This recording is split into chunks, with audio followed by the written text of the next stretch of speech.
Item hashtag SCP-113. Object Class Safe. Special Containment Procedures. SCP-113 is to be kept in standard storage in Site-23. SCP-113 may be handled with laboratory gloves. No organism may be exposed to SCP-113 without prior approval.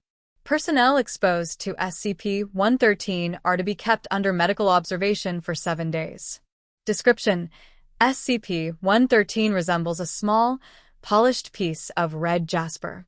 Analysis shows that SCP-113 is not composed of jasper, but redacted composition similar to that of other recovered objects. When SCP-113 comes in direct contact with the flesh of an organism possessing sex chromosomes, the organism's physical characteristics associated with gender and biological sex are transformed, including genetics and secondary sexual characteristics, either reversed or altered. This process occurs in 4 stages. Stage 1 lasts approximately 0.2 seconds. SCP-113 bonds with the cells that it touches and induces an unidentified chemical change. This process causes tissue damage similar to mild burns, and SCP-113 cannot be removed from contact with the subject until all stages complete. Stage 2 lasts approximately 20 seconds. SCP-113 emits a low-intensity electromagnetic wave, which travels through the subject's body. Subjects may experience nausea and vomiting, along with a stinging sensation throughout the body. Stage 3 lasts approximately 60 seconds. Throughout this stage, the subject's cellular makeup is temporarily transformed. Altered cell composition ranges widely from being unidentifiable as human to a unique variation of partially differentiated stem cells. The subject will experience intense stimulation of all sensory nerves during the final 20 seconds of this stage and describe this part of the process as extremely painful. Subjects in poor health may die of shock in this stage. At the end of this stage, the subject's biological sex is permanently altered. In standard cases, the subject's biological sex will be changed to the opposite biological sex. All primary and secondary sexual characteristics are altered accordingly. Stage 4, SCP-113 disengages from the subject and becomes inert. Subjects with sex chromosomes atypical for their species, such as intersex humans, are affected in unpredictable ways by SCP-113. In human intersex subjects, this appears to be influenced by gender identity. Such subjects may be unaffected, or their bodies may change to match baseline male or female bodies, with sex chromosomes to match, or other results may occur. Usually, change seems to match or partially match subjects' gender identity during initial use, if gender identity is non-standard.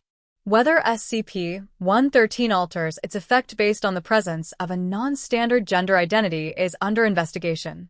Gender identity of human subjects is not typically altered by SCP-113.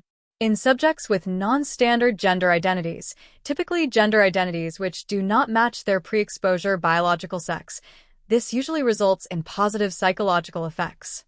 In subjects with standard gender identities, male/female, matching pre-exposure biological sex, psychological effects are usually negative. These appear to be natural psychological reactions and not an anomalous effect of SCP-113.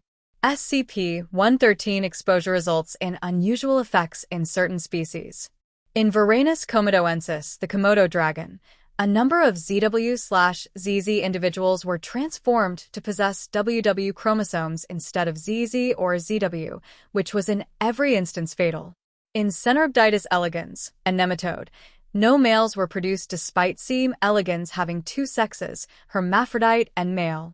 Male subjects became hermaphrodites, and hermaphrodite subjects were unaffected. Note: in wild populations, male C. elegans are extremely rare. Subjects of single-sex, hermaphroditic species, such as earthworms, will not be transformed by SCP-113. The object's process will stop at the second stage, and the object will become inert. Previously exposed subjects may undergo SCP-113's effects again by reinitiating contact with SCP-113 after approximately 60 seconds have passed. However, in 25% of cases, immediate second exposure to SCP-113 fails to transform the subject correctly. Transformation failure varies in nature, but usually includes massive bone, organ, and tissue damage to the subject, as well as partial or complete obliteration of genitalia. This commonly results in death by organ trauma or internal bleeding. Failure rate can be affected by subjects not coming into contact with SCP-113 for a lengthy period of time, which varies by subject. Patterns are under research. Under normal circumstances, transformation failure rate increases exponentially upon multiple exposures. Subjects who survive rapid, repeated exposure are eventually transformed, data expunged. Further anomalous elements continue to appear as exposure count increases.